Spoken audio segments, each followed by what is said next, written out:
Here we go. My name's Todd. This is Cathy. Welcome back to another episode of Zen Parenting Radio. This is podcast number 726. Why listen to Zen Parenting Radio? Because you'll feel outstanding, and always remember our motto, which is that the best predictor of a child's well-being is a parent's self-understanding. On today's show, I'm going to answer some questions. One of my buddies, who has a 6-year-old daughter, is wondering about what is it, sweetie? Wondering about I have what? no idea. Because I thought we were talking about perfectionism. No. Sensitive, highly sensitive children. That's what we did last week. I know, and it's just a follow-up to it. Oh, okay. So it's just a few questions that I want to riff with you on, and then you're going to talk about perfectionism. Correct. But first, we have a big announcement. Hold on, let me do drum rolls.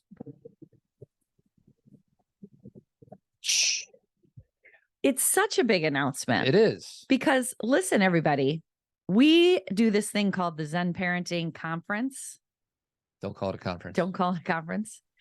And we've been doing it since, what, 2015? Well, I'm looking right behind you. I'm looking at the posters. But yeah, let's just say 2015. I don't know. So anyway, the last time we did a live and in-person, event was 2020. And it was literally a week before everything shut down. It was at the end of February. I remember it very well because we were just starting to, hear a little bit about something called COVID. Anyway, we haven't had a live and in-person event since then, but guess what? It's coming back. We are doing it in January of 2024. We are hosting another Zen Parenting get-together, community, speakers, what else? How else can I say it? Connection. We're so excited. And the most important part of this year is we decided to focus all our energy on teens. Why? Because teens need support right now, and we need to know how to support them. We often think that what teens are going through is very similar to our history, like our time as Gen Xers, our teenage world. It's not true, everybody. They're going through so much more. Todd, do you have that list in front of you that we just read? It's a different world. So 30 years ago, what you and I, back in the 80s, sweetie, yeah, we were worried about drunk driving, pregnancy, and drugs. Yeah, which were significant, but right. Today it's anxiety, depression, suicide, self-harm, cyberbullying, and serious mental health disorders. Yeah, it's just a different world, and we love doing this event. And we're doing it again. And we already have some people signed up because Team Zen got the inside scoop, but now it's open to the public and there is limited seating available. So just scroll on your phone, if you're listening on your phone right now, and just click on the top link. It's the Zen Parenting 2024. And on this podcast, we're going to tell you, you have to go to the link to see the lineup. We're going to make you go see our lineup for this year. It's incredible. You will be excited. Are we going to tell them or no? No, because I want them to click on the link. It's a tease. It's a tease. Yeah. Yes. And, listen, here's the other thing. The other reason that Todd and I really wanted to focus on teens is because I talked to, our clients, all the people we work with, and even my own daughters, talking to them about their friends and talking to their friends and my college students, they are having a hard time getting services. There are therapists that have waiting lists. There is partial hospitalization or inpatient units that are full. There are groups that are no longer in existence. So like a lot changed because of COVID, and the need has gone up. And so we thought, how can we focus on something, bring people together, bring these speakers all in one place and create a community around supporting our teens. Now, if you have younger children or children who are in middle school, or even, young adults, like we have kind of a blend. We have 20-year-old, 18-year-old, 15-year-old. You're still going to get a lot out of this. Of course. If you have an emerging teen or you have young kids and you really want to start thinking about, how do I want to approach these years? Yeah, you don't have to have a child that's a teenager to do it. And to your point, if you have somebody in their 20s, like, oh, gee, I wonder if mental health is an important thing for somebody in your 20s. Of course. I think so. And then same goes if your kids are in elementary or middle school. So we have 11 speakers. Yeah. If you include us, And I'm sure we'll do a little talking. We have 13. That's 13, lucky number 13. Taylor Swift. So I like the fact that you're making people go to the website to check it out. But yeah, it's going to be off the hook. I hope you all decide to join us because it's going to be a wonderful 2-day event in Oak Brook, Illinois in January 26, 27. And Oak Brook, for those of you who are listening from far away, is outside of Chicago. So it's still a Chicago focused event, but it's just a little closer to the airport. And close to our house, makes it easy. And there's a parking lot. You don't have to worry about all that kind of thing. So, well, you don't have to pay for parking. Yeah. But in Chicago, you know how everything is. We love the city, but everything gets a little more. Oh yeah. We tried to do difficult. it by the airport and that was a mess. Yes. So yeah, it's a 15-minute drive from O'Hare and maybe 25-minute from Midway. So. Oh, and please join us. It's going to be so fun. Todd and I are so ready to, be back in this live event world. It's going to be off the hook. Mm-hmm. Okay. So here's my buddy's question. Cause last week we did something on highly sensitive people. Yeah. And because I love this guy, I said, what questions do you want us to kind of cover? Mm-hmm. So there's like 7 of them. So I don't want to spend 20 minutes on each one. Okay. So he has a 6-year-old and he wants to know, how long do you let tantrums last for a 6-year-old? Well, I mean, you know what I'm going to say. It depends. It depends on the kid. It depends on why. We should talk about tantrums. What is a tantrum? Well, and that's the thing is I almost feel like we should just come up with a new word because I think when we think about a tantrum, we think that it's unnecessary. Mm-hmm. Todd, the fly just went across the screen. He's messing with me. Yes, he is. Because we're on Zoom, there's this fly in here and he's bugging me. Cathy has this piercing look in her eyes when it comes to flies. I cannot stand What do them. you like better, flies or mosquitoes? Well, I don't love either one of them. And I understand their importance, but this fly that's in here, he's excited to be alive. Yes. He is buzzing by our ears. He's brand new. He is literally he's just come into the world. So he's a little annoying. Sweetie, what is a tantrum? So a tantrum is, and again, let's not, I want to play with that language. What people think a tantrum is something that is inappropriate, disrespectful, dramatic, oversensitive. And really all that's happening in that moment is a kid is releasing their frustration, their sadness, their embarrassment. They are, acknowledging their feelings. And a lot of times, especially with a 6-year-old, because we're talking about a 6-year-old, it's just their way of communicating and they don't have the ability to regulate all of those emotions yet, not because you've failed as a parent, but because their brain hasn't developed in such a way yet. So the word tantrum, it's really not a problem to use that word, but I feel like in our minds, there's a stigma against it. We'll say, are you going to throw a tantrum? Like there's a bratty component to it. So I think even as parents, I think you're right. I think the idea of us relabeling it may give it different energy. So I would call it communication. I would call it releasing of emotion. I would call it an opportunity to slow down and stop what you're doing. Like parents who a kid starts kind of falling apart and they start kicking on the floor. And that's when the parent decides to start yelling. You're just exacerbating it. Mm-hmm. Like they're already reached their limit. Yeah. They're in the reptilian part of their brain. And it's a 6-year-old. So the 6-year-old doesn't have a prefrontal cortex developed. It's developing. Yeah. It's developing. It's there. I mean, they can rationalize a little bit, but not the way an 8-year-old, 9-year-old, 10-year-old, or, an adult can.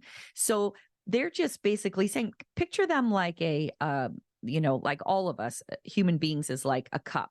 And during the day, we fill up with more stuff. And sometimes we get the opportunity to release some through crying or laughing. So we're just kind of always filling up. A tantrum is when that kid's cup is so full that they literally can't do it anymore. Whatever that is, they may not be able to listen to you anymore. They may not be able to walk through the store. They may not be able to take the next, direction from the teacher, whatever it may be.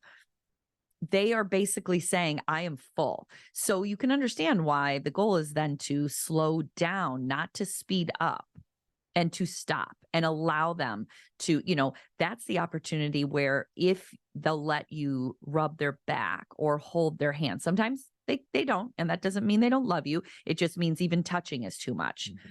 But if they let you, what you're trying to do is help them calm their nervous system down. You want to help them regulate.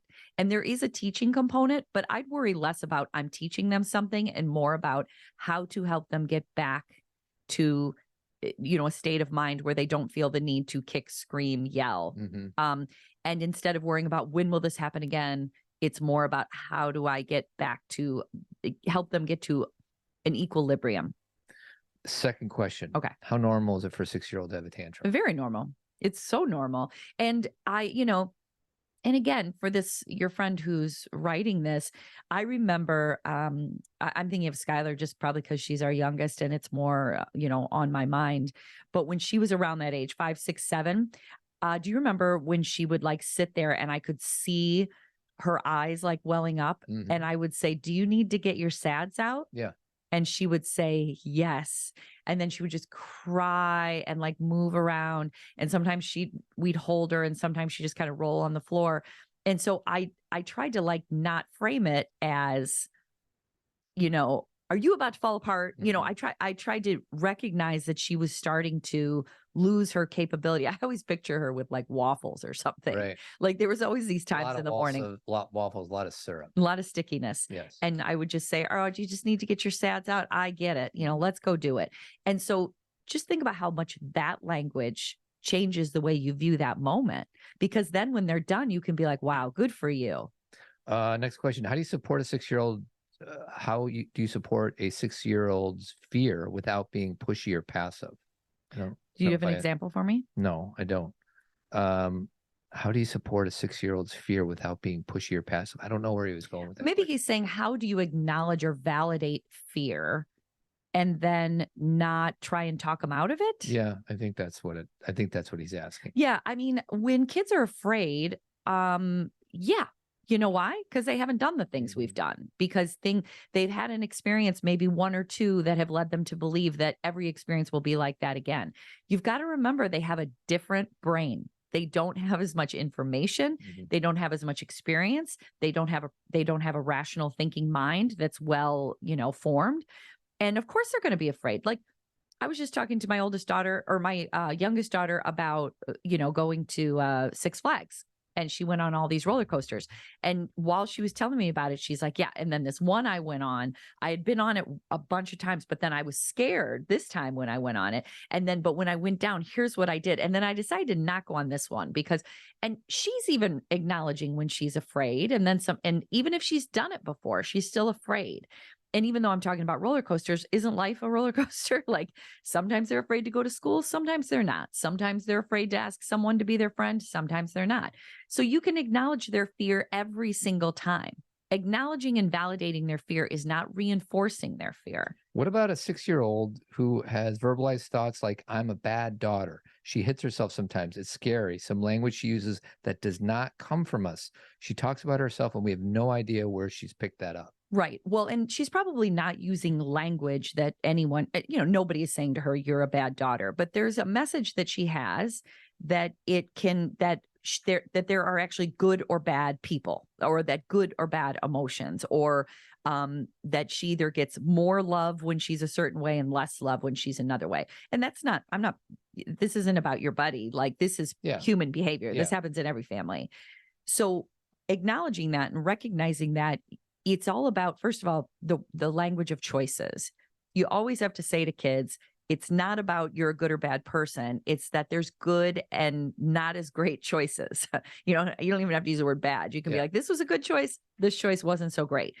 So then they start to recognize that they are all of the things. Sometimes they make good choices. Sometimes they make poor choices. And we all do. It's not about them as a person. It is about this experience. Because I think, parents are they feel the need to tell their kids they did something bad or that they're bad because they want to like drive a sense of like, you should feel guilty about this. But unfortunately, if you say to them, you are bad, that doesn't drive guilt, that drives shame. That creates an internal sense of, I am not a worthy human being. Yeah. So you want to differentiate and kind of, focus on all their parts. Yeah. And I would also say that there is something, and it may not even be from parents. It could be something she learned, an experience she had in school or an experience she had with a friend where she feels like for some reason, she doesn't feel up to par for whatever reason. And having conversations with her when she's okay about that, like when I say when she's okay, like before bed, when she's really lovey or when she's feeling good or you're in the car together saying, hey, you don't even have to you could ask her some questions, but say, sometimes when you're really upset, when you're getting your sads out, you say things like, I'm not a good person, and say, I just want you to know you're one of the best people I know. Mm-hmm. And that I understand when you have a lot of feelings, that's how it feels. But I want you to remember that I think you're amazing and that you are worthy of respect and love, and, however your kid would receive it. Well, and what I would add to everything you're saying, which is all really good, and this may be obvious, but I'll say it anyways. Don't try to teach anything when the kid's melting down. Yeah. Bad idea. Their brain shut off. You're not going to get anywhere. You're just going to frustrate yourself. And then secondly, but you can focus on soothing. You could soothe. You're not teaching with words, you're soothing. Right. And I think like we used to put our kids in cranial sacral positions where we put their hand on the back of their head. Yeah. Help them calm down their nervous system. And just how you hold them has certain energy points, and we're not going to get into it today. Well, I can do a really quick one. If you can if they allow you to hug them and you can put one hand on the back of their neck, and this is really gentle, and then one hand on their sacrum, which is much lower, like at the bottom of the spine, there's something about, there's two pulses there. And if you can feel, if your hands are real sensitive, you can feel the pulse. And the goal is to help them calm down where the pulses start to pulse together. Mm-hmm. Now, this is very Reiki, and you don't have to be able to feel that. Just know that your intention, it's all about intention. Well, and I'll tell you, dude, it actually works. Oh yeah. At least it gave us some results. Like there is something to where you put pressure, not even pressure. It's not even pressure, right? Light touch on the body. And then the other thing is, this is all a big fat test to see how you can be chill when your kid's melting down. Right. So this is all an internal thing. And I appreciate my friend asking me questions on, what do I do? What you need to do is be self-aware and try to be we've all been there, right? Oh, our kids, every single one of us. Our kids have melted down. Our kids have had tantrums, and it's super hard to be chill in the middle of a tantrum / meltdown. And that's why while you're listening to this podcast, your friend and everybody else is really start analyzing that our fears around these things. What does a tantrum mean? Mm-hmm. Is a tantrum bad? Does this mean my kid is going to have problems forever? Is my kid going to tantrum their way through, kindergarten and first grade? Try to really deflate take some of the air out of that balloon, because again, a tantrum or the releasing of emotion is just communication. Mm-hmm. They're just letting you know, I'm overwhelmed, and their ability to release that versus stifle that is more healthy in the long run. Well, and be cautious on comparing yourself or other kids. Yeah. Every kid, because we were at a father-daughter camp, and that's where I hung with my buddy, and he's probably looking at other 6-year-olds that are not melting down in that moment. They might melt down, thinking, what's wrong with my kid? And like, be super cautious of the comparison of one daughter versus another girl that you see, or even yourself versus another dad that you see, because comparison through that lens is probably not the best idea. Yeah, literally. I mean, looking at other kids, our kids' age in certain scenarios, and saying my kid should be doing that because other kids their age are. It's really unfair, because some kids really thrive in events like that, like what you guys did, or maybe in a class. That's like their place, where they have a really hard time at home being alone or being ignored, or, not that we should be ignoring our kids, but what I mean is that they feel like no one's paying attention to them. And that's when they have their meltdowns. Mm-hmm. So it's like, you don't know anybody's story. And let me tell you, just to like throw a big thing into this, I study cults all the time, and high control groups, and, abusive relationships. And a lot of times the kids that are like never having an emotional experience to anything are often highly controlled, and not in positive ways. And now when I'm saying that, everybody, don't be afraid. Like, if your kid's listening to you and doing a good job, that's great. I'm not saying you're over controlling them. But what I'm saying is, sometimes we look at families and we'll be like, wow, why does your kid do everything you say? And why? There was actually a big like parenting, and I wouldn't call her an expert. She was like a YouTuber, and like she was on social media all the time. And she would like always demonstrate how she controlled her kids. Like, she would not let them eat meals and do all these things. And she was just arrested for child abuse 2 days ago. Yeah. And she's like a big person in that world. And so my point is sometimes the controlling, a child that is always is never having any kind of tantrum or communicating to you that they have different needs, that's not always a great thing. You want to have a kid who has a mind and an experience with their emotions and can relate to you, and that you can help soothe them. That's how you build a relationship with kids. I honor the discomfort of being embarrassed and everything. We all parents have that, where we're like, ooh, this is in a public place. I get it. But I would focus less on that and more on I'm building a relationship with my kid and I'm getting to know my kid better. Dan Siegel wrote that book. I don't know which one it was, but the goal that I have as a parent is to hopefully help my kid feel safe, seen, soothed, and supported. Absolutely. So just keep those 4 words in mind: safe, seen, soothed, and supported. A few other things I just want to mention about the comparison thing. I don't think I can shut that the one in me who compares. So I don't want my friend to think, oh, I'm, feeling guilty because of like that voice is going to show up. It's just don't give it that much influence. So that's one thing. And then what you talked about is how I've heard so many times where a parent will say to me, oh, my girls are so dramatic and my boys, they're just so easy. And I've said this before. The fact that, let's just say that a girl in a family is more dramatic. Oops, sorry about that. That is. Well, how about more expressive? Because even saying dramatic makes it. Sorry, babe. Why are we having all these sounds? Go ahead. Even saying the word dramatic, it's not dramatic, sounds like theatrical. Yeah. And really, you have a daughter who's more emotional. expressive. Right. Yeah. Emotionally expressive. So what I want to say is, if you're going to give me 2 different kids, one who's doesn't seem to have any problems, and I don't know if any kid doesn't have any problems, and a kid who's telling me about their problems, give me the kid that's telling me about their problems, because that's called being a human being. And our job as parents is to be able to hear that. And sometimes it's hard to hear the tough stuff. You and I are going through some stuff right now. Yeah, I was going to say, my sister and I were having conversations about this weekend because we were kind of talking about our own family and our own history and people we knew. And there was a time when with parents, there was more of an experience of, don't tell me anything unless you're going to tell me good news. Like, if you're going to tell me bad news, or if you're going to tell me that you're struggling with something, I don't want to hear it. That it's kind of, I don't know if I'd say that's a Gen X thing, but there was more of there was less opening for, I'm really feeling this way. So if you have maintained a relationship with your kids and you're pretty connected, they will come to you when they're having hard times, which thank goodness. But what that means is, then when they're having a hard time, and you have to continue to focus on yourself and work on how you manage that, not solve it for them. You're not the solver. You are someone they come to. And my work is always, because I'm so, I'm a highly sensitive person. When my children tell me things they're struggling with, it's so hard because I love them so much and I don't want them to struggle.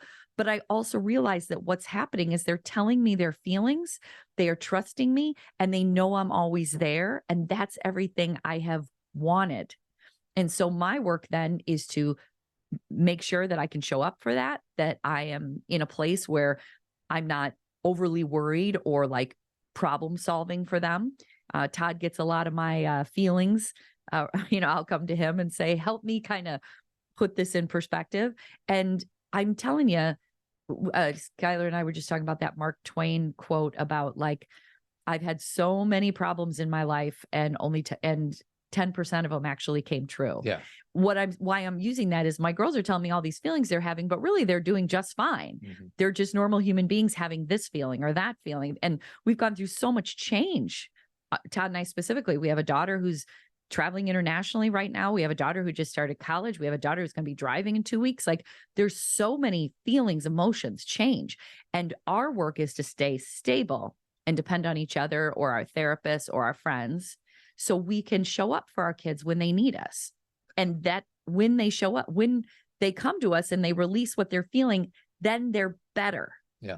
Instead of pushing it down and saying, I'm only going to tell my parents about good things that happen. That's great when good things happen. We want to hear that too. But I should have said this at the beginning. But if somebody's listening to this, like, well, sorry, I don't have any toddlers or pre-adolescents.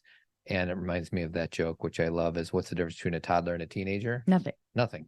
So all the things that we thought we were done with, once teenager years come around, it shows up similarly Yeah. And I would say we're not saying that in a disparaging way. We're not making fun of teenagers. I love teenagers. What we mean is that they go through the same process of separation, individuation.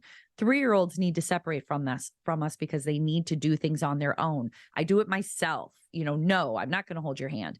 Teenagers need to do a very similar thing. And sometimes they're on and off. Sometimes they're like, please hold my hand. And sometimes they're like, no, not today. So we have to recognize they're supposed to be individuating. So I'm going to, just so everybody knows, I'm going to include this YouTube clip that I love, and it's titled "Dad Holding Space for His Daughter's Big Feelings." Yeah.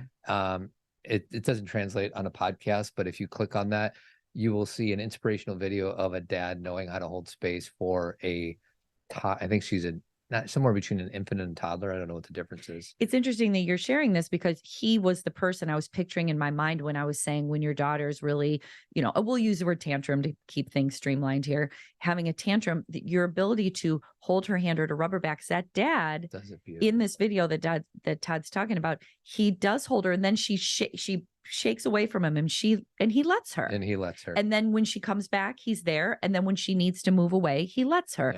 Yeah. You're there. And it takes patience and breathing. Like these are not things you can learn intellectually. Yeah. You can start there, but then you've got to practice it and you have to trust and you have to allow, and all these very, Buddhist kind of Zen, I was listening to a different podcast the other day.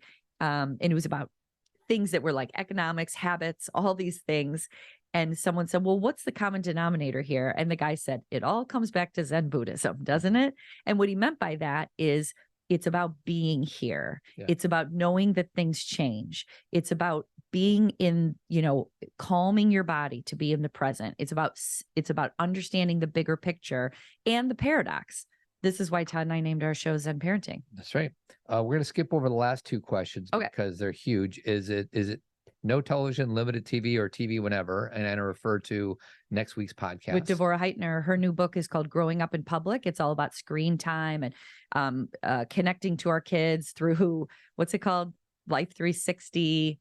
Yeah. And find friends, and then also sexting. It's a really great episode. Yeah, that's next Tuesday. And we've done a million podcasts on screens and tech. Mm-hmm. And then the last question, he says, where's the line from doing things for her and letting her do it herself? Still working through that myself. You will for the rest of your life, Dad, if this is a dad. Yes, it is. Like you just you kind of go, I always talk about going in and coming out. Like you start something for them. And when they're like, I got it, then you back up. And then if they seem to be struggling, you ask, would you like my support? Can I help? You say it in a kid-friendly way. He closes by saying 6 is challenging. We have a super sweet and funny and smart kids, but sometimes she could be a monster. And, he's all human beings, right? All human. This is not just, and when I say this, I'm not trying to not say your situation has unique components because everybody, I totally get that. But what I'm saying is that all human beings are all of those things. Yeah. Yeah. We are funny, sweet, monstrous, mean, judgmental, kind, loving, hard on ourselves, hard on others. Like that's human. Yeah. Mm-hmm. Okay. Perfectionism. Okay. Go. All right. So I've been kind of like doing some research. I've been writing about this lately. So I found some kind of fun research that I thought people would appreciate about perfectionism if anybody identifies as such. I don't identify as a perfectionist really, but I, like all people, I have tendencies. You do too, wouldn't you say? Of being a perfectionist? Tendencies, yeah. Of course. Well, I mean, we're all of them. Right. Good point. So there's a perfectionist in each one of us. There is. That's either pushed down or overly around. And there is, and some people, if you're an Enneagram person, if you are a 1 on the Enneagram, that tends to be that they often call number 1 the perfectionist, or there was another word that they use for it, but it's just this belief that if we can focus on doing things exactly right, it will decrease our emotions, like we'll be able to stay calmer, and that we'll get a jump on things before the outside world tells us that we did something wrong.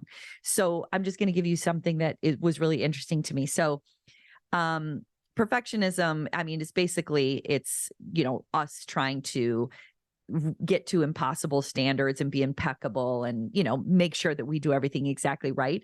But there's 3 different types of perfectionism. And I found this really interesting. It's either inflicted from within. So that's called self-oriented. We are internally trying, perfectionistic. We're hard on ourselves, or projected onto others. So that's other oriented. Like, for example, if I expected you to be perfect. Okay. Or 3, absorbed from those around us. That's called socially prescribed. So that's basically with this generation, with Gen Z, maybe millennials as well, all of us, but more so millennials and Gen Z, they are experiencing that socially oriented, kind of perfectionism, where they're absorbing it from the ethers because they're seeing it on social media every day, on YouTube every day. So they believe they're perfectionistic because they're trying to get to that standard all the time. So, which is a pretend standard. Yeah. Well, it's a false, made up, created, filtered standard. So we get self-oriented, other-oriented, and then the one that we see. What's between other-oriented and socially prescribed? Again, projected onto you. I believe you should be perfect. Okay. So you're either doing it internally and it's just your dialogue that I need to be perfect. Or you're putting it on me. Or I'm telling you, I'm like, I can't believe that you made a mistake. Right. Okay. And then the other one is where you're absorbing it from the outside world. Got it. And then it probably turns into some self-oriented. Correct. Yeah. It's kind of a cycle. Yeah. Okay. Because remember, the more, this is so old school, Todd, you'll remember this. This is like an old Deepak Chopra thing that you and I used to talk about like 20 years ago, is that if you are judgmental of yourself, if you have this self-oriented perfectionism, that is the way you see the world. And that's why you'll judge other people. Sure. So really, that's why I'm using this Deepak Chopra thing. Is it was the first time I had heard someone say, if you decrease your judgment on yourself and you are more compassionate toward yourself, that becomes the lens of how you see everybody else. Yeah. So then you'll naturally be, less judgmental of others. So here's the interesting thing. I loved this perfectionism, where people think that it's like this way to be impeccable. There's a fly right behind you. Oh my God. Are you serious? Yeah. Grab the towel. Okay. Turn around. Okay. Up top. Oh, you missed him. Oh, dang it. Oh, that was so. This is a play-by-play. Wait. No, he's flying around. Let's keep talking. And if he's right there. If he lands, I'll let you know. He's right there. That's not it. That is 2. No, he's flying around. Just talk about something for a second. Deepak Chopra. Haven't read a book of his. You're not going to catch him. He's flying around. There's one right here too. I think you're swatting it. Oh, now she's getting mad at my. Oh, there you got that one. Okay. One down, one to go. Right. I think there's 2 in here. Okay. Dudes. Oh, there's another one. There is this thing that happens. Like if you've listened to the show before, like for years, there's this period of time where their flies are like more. I don't know if it's always in this early fall, but it's like, there'll be no flies. And then all of a sudden there's like flies. That's my deep thought. I forgot to play this earlier, by the way. Okay, Use the word literally. Yeah. So I just found this. That literally is the most moving thing I've ever heard. Literally. Pawnee is literally the greatest town in the country. Literally.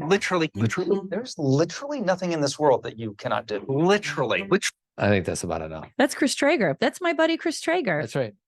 Okay. Parks and Rec, everybody. Parks and Rec. That's Rob Lowe's character. Literally. So 3 things I want to say about perfectionism, and I think you'll enjoy this conversation. Okay. So perfectionism is actually anti-resilient because we become so fragile. What is the opposite of resilience?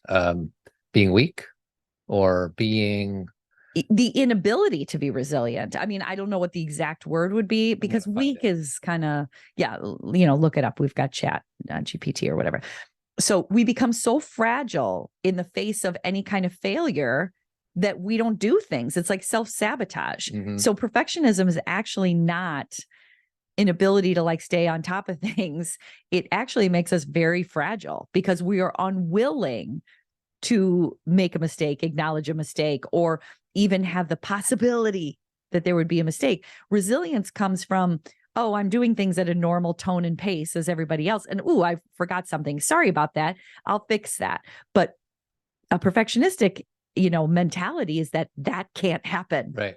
So, so what word you come up with? Oh, I'm struggling here. Okay. So, the other thing is that it is in our culture. I thought this is so great. It's like our favorite flaw, right? So we build up perfectionism as being actually a good thing. Think about a fragile. That's the opposite. Fragile. Fragile. Okay. Well, then I actually used that word. So it worked out just fine. There you go. But perfectionism is like when we're doing a job interview, tell me what your weakness is. Well, I'm a perfectionist. I just make sure everything is right. And we as a culture love that. We're like, well, then this person's going to be on it. I remember learning that in college, that's how I'm supposed to answer that interview question. Yeah. It's like we put perfectionism on a pedestal where we're like, actually, that's worthy of respect. When actually, again, it's self-sabotaging. You don't want someone on your team who is so perfectionistic that there's a lot of things that can come out of perfectionism. Number one, you're unwilling to admit mistakes. Yeah. So you can't repair or apologize. Number two, you're so afraid of making mistakes that you're not taking care of yourself and you're so judgmental that you're worn down. Or number three, you have no ability to pay attention because you're always so hyper aware of what could go wrong. Like you're not enjoying things. Like there's a sense of intensity about you that kind of even if it's not affecting other people, it's affecting you. Yeah. This is not about if you're a perfectionist, that you're, a drag for other people, but it's not a great way to live. Like your brain is, always on overdrive, worried. I thought this was interesting. So, as far as our culture, like loving a perfectionist, these were some examples they gave. Monet, Claude Monet, the artist. Oh, I love him. Oh, Monet. I love his work. Monier. What was that guy's name in Breakfast Club? Monet really pumps my nads. Okay, well, this is not him. This is Monet, the artist. On the eve of an exhibition, he famously vandalized a set of his paintings that he felt were lacking. Okay, because he just couldn't handle it. Charlie Chaplin insisted on 342 takes for one shot in his movie City Lights. Yikes. And Stanley Kubrick, we know this story, when filming The Shining, had a typist repeatedly tap out, all work and no play makes Jack a dull boy, so he could be absolutely certain that the sound recording was authentic and perfect to each distinct letter. Well, we listened to Pop Culturing where they did Eyes Wide Shut. And Kubrick was beyond a perfectionist. Yeah. And these are the kind of directors that yell at people and slap people and people will be okay with it because it's Stanley Kubrick. They're like, he's a genius. Yeah. And it's actually not genius. It's abusive. Yeah. I'm actually reading a book right now by Maureen Dowd called Burn It Down. And it's about Hollywood. And that's what we've done. We did that with Harvey Weinstein before the whole Me Too thing. We're like, well, he's a genius. He's won all these Academy Awards. And so we're just going to let him do these awful things. Sweetie, it's Shakespeare in Love. Who did that beat out? You don't want to know. Saving Private Ryan. Yikes. Right. Shakespeare in Love is a better movie than Saving Private Ryan? No, come on. It had a better marketing campaign. Stop it. I mean, this is a thing. Gwyneth should have won for Best Actress, which she did. It was worthy of getting the nomination, but Saving Private Ryan did not win Best Picture. That's crazy. Come on. So anyway, that's a whole nother thing. Todd and I are going into our pop culture. So anyway, this whole idea of that a perfectionist is somebody that we should hold up and regard as being some kind of genius is not always true. We really have to, again, just saying that it's our favorite flaw and that our culture holds it up to be really valuable. We've got to question, just like we were saying to that dad about question what a tantrum means. Right. Question what genius really means. Who do you want to spend time with? Who, as far as a manager or a parent or a coworker or just somebody that you're working with, do you want to be with someone who's such a perfectionist that they can't let go? Well, and I feel like perfectionist is the opposite of authenticity. Right. I mean, maybe it's possible that some people are more perfectionistic, so they are being authentic, but if you're a human being, you're flawed. Right. So let's just own our flaws. Oh, and it's such a relief to recognize that. And then you don't have to work so hard to pretend you're not. Like, I'll go back to the It's story exhausting. I was telling about my daughter and going on roller coasters and stuff. And she'll often say, like, nobody else says they're scared. Like, everybody, everybody says they're not scared. Or, all my daughters have said this, I'm going on a ride, or I'm going here for the first time, or we're going on the bus and nobody else is scared. I'm like, of course they are. And not because they're flawed human beings, but because they're human beings. Yeah. Everybody gets afraid. What we have an inability to do is admit it. And it goes back to what I was saying before. It's this vulnerability thing where we've learned from our parents or coaches or friends or community that when I say I'm scared, people don't want to hear it. They're like, no, you're not. You shouldn't be. Yeah. Instead of, oh, sure, that's normal. That's understandable. Because when you can release that valve, that pressure of I shouldn't be scared, or I shouldn't be having a tantrum, or it's less daunting. You can actually move forward with less overwhelm. Truth. So, and then here's the one you're going to love, Todd. All right. Survivor bias. I loved this because I think this is true with parenting too. So our celebration of perfectionism is survivor bias. This is what happens when we only hear the stories of the winners, right? There's plenty of evidence that illustrates why, for most of us, still perfectionism doesn't apply that many benefits. For example, I'm just going to read this. I haven't read this before, but I'm going to see what it says. For example, one recent analysis of workers found no link between performance and self-oriented perfectionism at all. So what that meant is that people who are really hard on themselves and are like, I need to do this perfectly, they're not doing it better than people who don't feel like, being hard on themselves. So it's not working. Right. You're still showing up as a human being like everybody else. Right. But we do this with parenting too. Like, I'm going to go off of perfectionism for a second. We'll grow up in a home where we're treated poorly, or no one pays attention to us, or they throw us in the deep end of the pool, or whatever it may be. And we'll be like, you know what, though? That's why I got strong.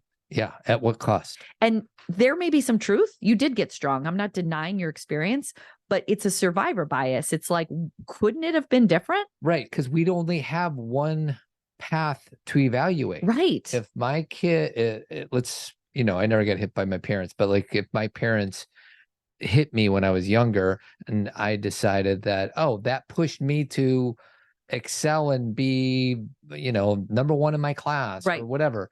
Like, we don't have the other scenario, whereas maybe what if my hypothetical parents loved and nurtured and met me with compassion? We don't have that version to evaluate because we only have this one path. So because that's at one person's mindset. Yes. Right. And I bet we could, I don't know, control group here. I don't know if anyone's actually done the study because it would be hard to know which way was going to go which way. But there are plenty of kids that have been nurtured, supported, taken care of, not perfectly, because you don't want a perfect parent, because then you think everybody else needs to be perfect. You want a human being as a parent, whole parent, and that there's love, there's connection, and that person can grow up and to be a great success. There can also be somebody who is not treated well, who is not validated, not seen by their parents, whatever. There's not that connection, and they may grow up and be successful. And I'm putting that in air quotes because while they may rise to the challenge of being in the Olympics or being great at sports or starting a business, what's going on in their internal world? Are they really better off for that? Here's what I see. Okay. This is about increasing the odds. We can love our kids with compassion and try to do it our version of perfect. And that doesn't mean that there's a possibility that the kid might get off track because of all these other variables that happen in a human being's life. But all we're trying to do is increase the odds that they're going to be quote unquote successful people. Now we can do a whole podcast on what successful people, what that means. Because a lot of people are like money and fame and all that. Like, I'm not talking about that. I'm talking about, did the person make an impact of those around him in a positive way? For me, that's successful. And is that person, to me, success is all internal. Like, not only internal, but a big part of it is I can go out and, I could put out a newsletter that reaches 10 people and I wrote something really important and I sent it to those 10 people. And that to me will feel like a success because I feel good about what I wrote. I feel good about sharing. And then there's some people who want it to go out to 100,000 people. Mhm. And success is a internal experience of, I feel like I am myself. I feel like I am in alignment. I feel like, actually, I have a great quote, Todd, from somebody, her name's Karen Horney. And she, I wrote this down on this piece of paper. Ironically, it really wasn't for this, but she said, there's nothing more joyous than being all of ourselves and all of our feelings and saying and doing all that is mine. And there is nothing more uncomfortable than trying to be somebody else or somebody perfect. Yeah. Be yourself. So you be you. Success to me is you are being yourself. And sometimes Your that's authentic self. your authentic self. There was something it said, to your point about, what success is and what we're focusing on, there are pathways out of this perfectionism. If we choose to organize our society in a way that prioritizes human needs rather than economic needs. Yeah. Progress should be measured in metrics that measure wellness, not GDP. There you go. I think that Gen Z and millennials are doing a great job with this. It pisses Gen X off because they're like, you should be doing grunt work and you should be doing this and you should be doing this just like I did. But what a lot of millennials and Gen Zers are saying is, I don't want to just do things to take home a paycheck. I want to do things that make sense. I want to do things and then take a break. I want to do things and make sure that I'm also here for my family. Now, I know sometimes that gets messy, but to at least start to move those things into the conversation we have a much more healthy society that way. Yeah. No, yeah. And for me, it's just the whole idea of increasing the odds. Like, who knows how much parenting impacts kids. I'm guessing that we have the most influence. Actually, we are. We do know that. We do. Of course, parenting impacts kids. But and there's no guarantees in life. No. Right? Mm-mm. All I'm trying to do is try to put our kid in a position to be quote unquote successful. And for me, it's when on my good days, safe, seen, soothed, supported, love, compassion, all that stuff. It's not like the discipline stuff that sometimes gets thrown around so much, especially with us Gen X folks, because we got disciplined and we think we're okay. And maybe we are okay, but could we have been better? I'm guessing probably. Well, we also we kind of got ignored. Yeah. Like, not because people didn't love us, but because it was culturally appropriate then. Yeah. You would just say, bye, kids. And we had to kind of go do it ourselves. And it didn't mean we weren't, again, it's not about love. It's about, we kind of had to be a little more scrappy. And, I talk about our conference that we're, doing in January, Zen Parenting 2024 conference. Whoop, whoop. Talking about teens, a lot of parents that I talk to who have teens, I wrote about this a couple of weeks ago with when I was your age, they still think they should be parenting their teens the same way they were parented. And I'm telling you, it is not the same time. Mm-hmm. We came up in a completely different time. Some of it worked, some of it didn't. And we need to focus on what's happening today, what our kids need today, and what their challenges are. Mm-hmm. Not telling them they shouldn't feel a certain way because we didn't. That's not fair. So are you ready for a movie line? I am. Let's hear it.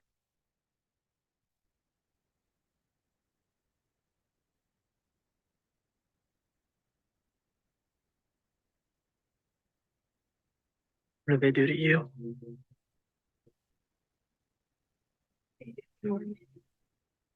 There you go, sweetie. Your quote Yeah. Breakfast Club. You didn't even know you were doing that. Allison. Yeah. Isn't that the worst? I think a lot of, and this is probably going to get me into trouble, but John Bender got cigars burned onto his arm. Yeah. He was But abused. at least his parents. Not at least. No. What's the word? He wasn't ignored. Right. He was abused. Yeah. And I guess I would rather be ignored, Yeah. but being ignored is really messed up. Being ignored can, abuse messes with your psyche. Absolutely. Yeah. There's just you can't say that sentence. That's why I'm not letting you, right. because nobody wants to be abused. But someone is noticing you, right? Almost too much to where they're harming you. Being completely ignored, there's like a lack of sense of self. Yeah. Like if nobody even acknowledges your presence. Yeah. I mean, this is why, a lot of kids, and this can be true no matter what. Again, this isn't an absolute with being ignored, but a lot of kids like to color their hair, get a lot of piercings, get a lot of nose rings, get a lot of tattoos. And that's not always. Sometimes kids do that because they do know themselves and they feel validated and seen, and this is how they want to express themselves. But sometimes kids do that because they're like, I got to stand out a little more. You know what I mean? Like I'm not feeling seen. Right. And so, if your kids are doing things or going, because it's one thing to get a tattoo or a nose ring, it's another thing to get 10 of them. Yeah. Right. So those kind of conversations where it's like, does this make you, how do these things make you feel? Like we've been the girls, as they become adults and everything, they can do what they want with, they can make their own choices about tattoos and piercings and such. But when they tell me what they're interested in, I'm always curious to why. Yeah. How does that make you feel? Is this something you've been thinking about a long time? All that kind of curiosity. I'm not, what's the word? I'm not berating them about it. I'm just curious. Well, and we've done, I think, a podcast on ACE score, and ACE stands for ACEs. Adverse Childhood Experience. We also have done a podcast on emotional neglect. Yeah. Which is the opposite of that ACE score, right? So all you got to do Well, is it's in there. Emotional neglect is in the ACE score. Yeah. Oh, it is. So it's it's kind of one of the last lines of one of the sentences. Got it. Like, because complete emotional neglect is a form of abuse. Yeah. Like really I know these words feel really strong, but it is like when a child their emotions or their needs are completely avoided or told that they're not real. Mm-hmm. It's not that hurts their psyche and their sense of self. So a few other things that I wanted to say. Oh, I loved this, Todd. You'll like this. Okay. There is a difference. So this is about making mistakes. Thinking about perfectionism. It's more important to talk about humanizing versus humiliating. So as parents, when our kids make a mistake or they're struggling with something, what we want to do is come in and humanize their experience. Like, oh yeah, this happens. Oh yeah, it can be tough. Yeah, you still have to clean up your mess. Like, if a kid breaks a glass, to say, oh, it's a bummer that happened. You still need to clean it up, but it happens to all of us. Sure. So they still have to deal with it. Versus a kid breaks a glass and we say, you do that all the time. You're always dropping things. You're breaking things. You can't be trusted with anything. That's humiliating. Yeah. That's telling them that there's something innately wrong with them because they made a mistake. And one way we can go as developing children, if we're afraid of being humiliated, perfectionism is a path we can take. And I'm not saying it's a healthy one. Right. I'm saying it can become a voice in our head that tells us we aren't enough. Mm-hmm. And then we feel the need to, so humanizing is the key. I love it. I love it. All right. Are we ready to close shop? Yeah, I think I'm good. Let's see. Jeremy Kraft, he's a bald-headed beauty, does painting and remodeling throughout the Chicagoland area. 630-956-1800. We did not talk about Team Zen, but we do the sentence. Yeah. How to try and do it off the top of his head. I'm like, say the thing. Join the Circle, which is the Team Zen membership platform. It's an app with Zen Parenting Radio's complete parenting content collection, plus live talks all in one place, $25 a month, cancel at any time. Okay, let's do something fun. Let's do this live. Now do that, but use your hands. Join the Circle, which is the team membership platform, an app with Zen Parenting Radio's complete parenting content collection, plus live talks all in one place. So you were higher? And so, but no one talks like this. Well, sweetie, you are a professional hand talker. So I was telling Todd, we were reading something before, and if I don't use my hands, my voice inflection won't change. Like I'm doing it right now. When I did my audiobook, you should have seen the producers. They were like, oh my God. I was talking with my hands they didn't care, but they kind of laughed at me a little bit. So Todd is a wonderful reader. You have a great voice. You're a great podcast voice. But if you want to go up and down, I feel like using your hands, you don't use your hands. I don't know if I do. I have to kind of look at our old footage to see if I use my hands. But right now, as I'm talking to you, my hands are laying gently on the table. You're going like this. Yeah, I know. We gotta put that in a YouTube clip. It was so bad. God. Okay. So yeah, we talked about all that stuff. So All right. we're gonna go ahead and close shop. All We're right. gonna play the music. Keep trucking, everybody. Sign or register to Register attend for the event. It's gonna be off the hook. Keep trucking.